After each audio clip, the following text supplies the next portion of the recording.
Conforme nós sabemos, existe uma reconfiguração do Oriente Médio, sudoeste da Ásia, a partir da queda de Bashar al-Assad. Agora, a grande questão que nós nos fazemos é quem sai vitorioso. Por quê? Muito nós falamos a respeito da vitória israelense na questão síria. A queda do regime de Bashar al-Assad interessa bastante ao Estado de Israel, porque o Estado de Israel, inclusive, não quer permitir que o território sírio seja utilizado como rota para o fornecimento de armamentos e apoio desde o Irã em direção ao Líbano para o Hezbollah, conforme sabemos. Não por acaso nós assistimos muito Israel bombardeando toda a infraestrutura militar na Síria e mais ainda, não é?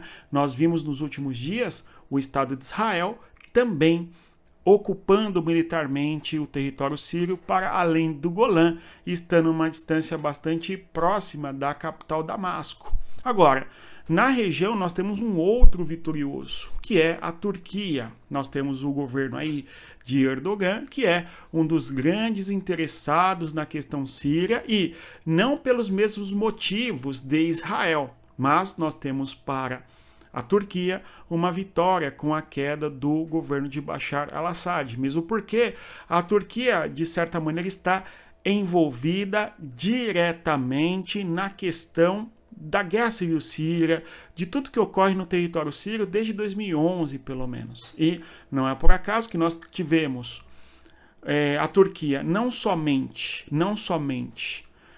apoiando certos os grupos de rebeldes, assim chamados na Síria, mas também bombardeando, hoje, inclusive, a infraestrutura síria no que se refere ali à produção de cimento, por exemplo, o que certamente dificulta a reconstrução do país. A bem da verdade é que nós temos uma destruição do que foi a Síria dos últimos 50 anos. É sobre este assunto que nós iremos falar. Hoje é dia 11 de dezembro de 2024.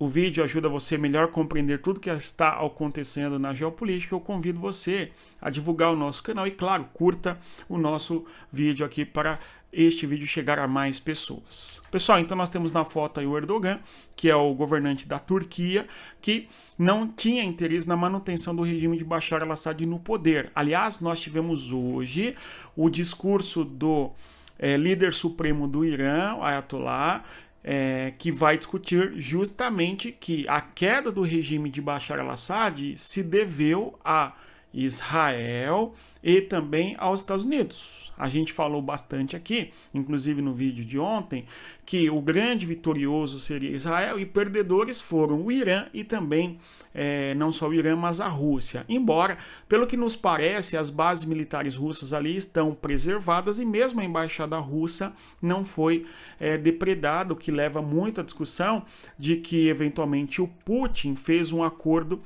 para que os rebeldes não destruíssem ali a presença russa na região. É algo que nós precisamos melhor compreender o que está acontecendo nesse sentido, e ao mesmo tempo o Putin deu, conforme nós sabemos, asilo político para o Bashar al-Assad. Uma vida complicada a da Rússia no território sírio. No primeiro momento nós abordamos a situação russa como sendo a do perdedor, mas ainda precisamos de ter mais informações nesse sentido para termos maior clareza sobre o que está acontecendo. E um vitorioso, sem dúvida, é o governo da Turquia. Se nós observarmos no mapa, vamos aqui ter uma clareza da posição geográfica da Síria. Há muito que se falar a respeito de eventuais rotas comerciais utilizando o território sírio. Então nós temos a possibilidade de gasodutos atravessarem o território sírio em direção ao território da Turquia e também aqui ao Mediterrâneo. Então isso interessaria gás e petróleo vindo da região do Golfo Pérsico, sobretudo a partir do Catar, atravessando a Arábia Saudita, enfim, e tais gasodutos chegando na região da Turquia ou no Mar Mediterrâneo, com destino em boa medida para a Europa. Tá? Então, desde 2011, 12, quando nós temos a chamada Guerra Civil Síria começando, não é? Nós observamos esse debate a respeito da possibilidade do território sírio ser rota de passagem de riquezas, ok? Sobretudo hidrocarbonetos, e um dos beneficiados disso seria justamente o Catar, que é país importante, produtor de petróleo e, sobretudo, gás, né? Outro aí, a Arábia Saudita. Mas o território sírio, pelo fato de ser um aliado russo em alguma medida, e a Rússia lá no norte manda gás e petróleo para a Europa, certamente isto não interessava a Rússia. Este é um dos motivos também para o apoio que, eventualmente, a Rússia deu para o governo de Bashar al-Assad ao longo dos anos de 2010, ok? E no início dessa nossa década, tudo bem? Então, é este um dos cenários possíveis para entendermos todo o interesse que existe na Síria. De modo que a Síria certamente é uma espécie de coração no território do Oriente Médio, ou sudoeste da Ásia, enfim. Este território tem uma conexão gigante com todos os demais players da região, porque está no meio do caminho entre os interesses da Turquia, da Arábia Saudita e do Irã, os três, não é, grandes players da geopolítica do Oriente Médio quando pensamos em sociedades do Islã. E ao mesmo tempo, Israel, um grande opositor do atual regime sírio, que foi derrubado, conforme nós sabemos, o regime de Bashar al-Assad, certo? Agora, a Turquia está envolvida na questão síria por conta de milhões de refugiados que saem da Síria. Esse é um ponto, não é? Que refugiados que saíram da Síria em direção à Turquia.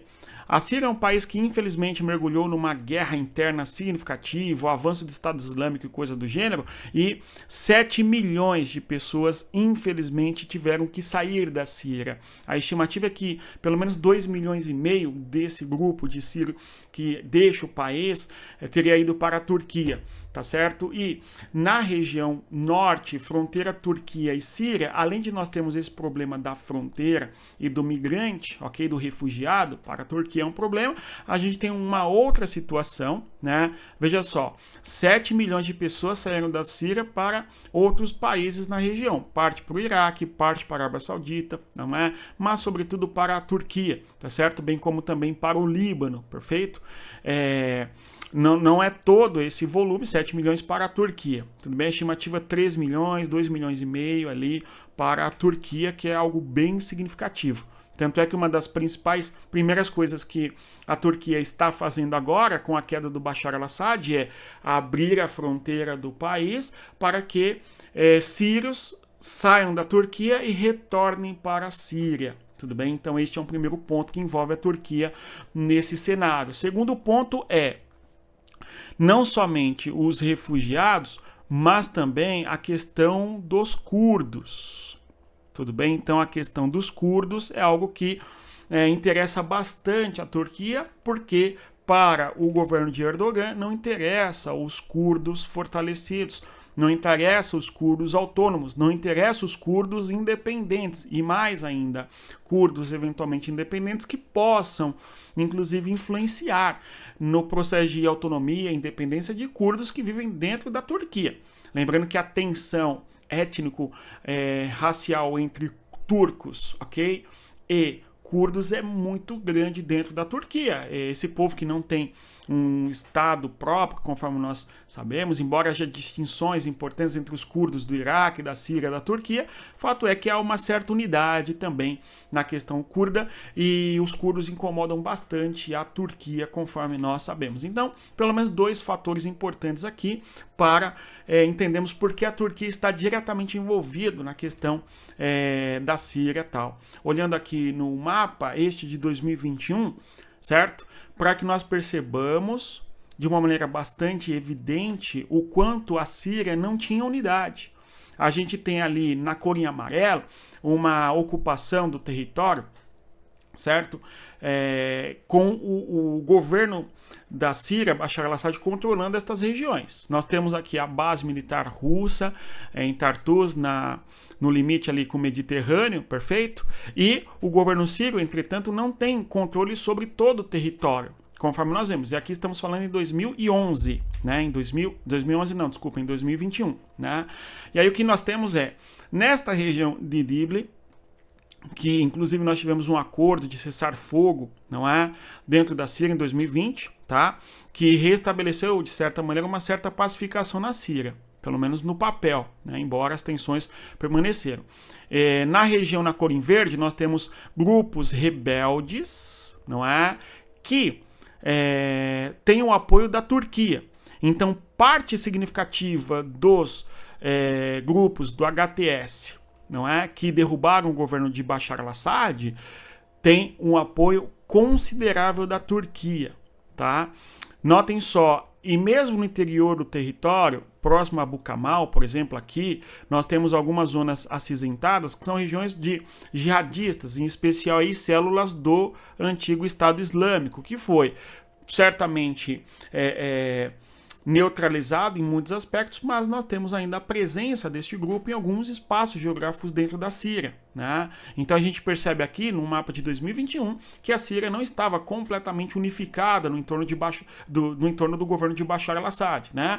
Na cor rosa, na cor mais aí ao norte, nós vemos justamente aqueles territórios que são territórios de forças que apoiam o governo de Bashar al-Assad, embora em boa medida queiram uma certa autonomia e até independência, dependendo do grupo curdo ali, se nós observarmos bem, tá certo? Cidade como Raqqa, por exemplo, famosa, importante, tá certo? Com a presença dos curdos, tá? Então, nesta região norte da Síria, nós temos os curdos, tudo bem? Que incomodam bastante aí a realidade da Turquia, e a Turquia não gostaria de assistir, tá certo? Como nós vamos dizer, uma autonomia maior e uma força militar maior, eventualmente nas mãos dos grupos curdos, ok? Olhando o mapa mais recente aqui, de alguns dias, né, 2024, a gente visualiza que nada mudou, tá certo? Nós temos aqui os grupos jihadistas, ok? Próximo a Alepo, inclusive eles marcharam em direção a Alepo, tomaram Alepo, marcharam para o sul, tomaram Hama, não é? Mais para o sul ainda Homs, não é? E por fim chegaram na capital Damasco, tá? Ou seja, tomaram todo o país. Portanto, as regiões que eram eventualmente controladas pelo governo de Bashar al-Assad são regiões, ok? São regiões que agora estão sob o comando, em alguma medida, do grupo HTS. Parte importante desse grupo teve um apoio muito significativo da Turquia, conforme estou aqui observando com vocês, ok? Então há uma reconfiguração do Oriente Médio, sudoeste da Ásia, tá? E nesta reconfiguração, um dos vitoriosos é Israel, conforme nós mencionamos, tá? E, além disso, a Turquia. Tudo bem? Porque se nós pegarmos aqui o discurso do líder supremo do Irã, ele diz o seguinte: ó, o que aconteceu na Síria foi planejado, principalmente nas salas de comando dos Estados Unidos e de Israel. Temos evidências disso. Um governo vizinho da Síria também esteve envolvido. Ou seja, ele está se referindo, embora não tenha declarado isso, não é? Não disse o nome do... Não é do boi aqui exatamente, mas não deu nome aos bois, uma vez que ele quer se referir justamente à Turquia, mesmo porque nós temos, conforme reitero, a Turquia fazendo bombardeios na Síria, sobretudo na infraestrutura, tá bom? Com o objetivo notável ali de exercer influência nas regiões do território sírio, justamente com o objetivo de minar, não é? De não permitir que haja autonomia ou maior força militar nas mãos sobretudo dos curdos no território da Síria. Vamos continuar acompanhando. Se você chegou até aqui, eu agradeço a presença. Reitero a você que deixe o like, se inscreva no nosso canal e divulgue o nosso conteúdo, não é? E estendo mais uma vez, como sempre faço a você, o convite para fazer parte da nossa comunidade geopolítica. O link está na descrição do nosso vídeo. Bons estudos, respeito à geografia, até mais. Tchau, pessoal.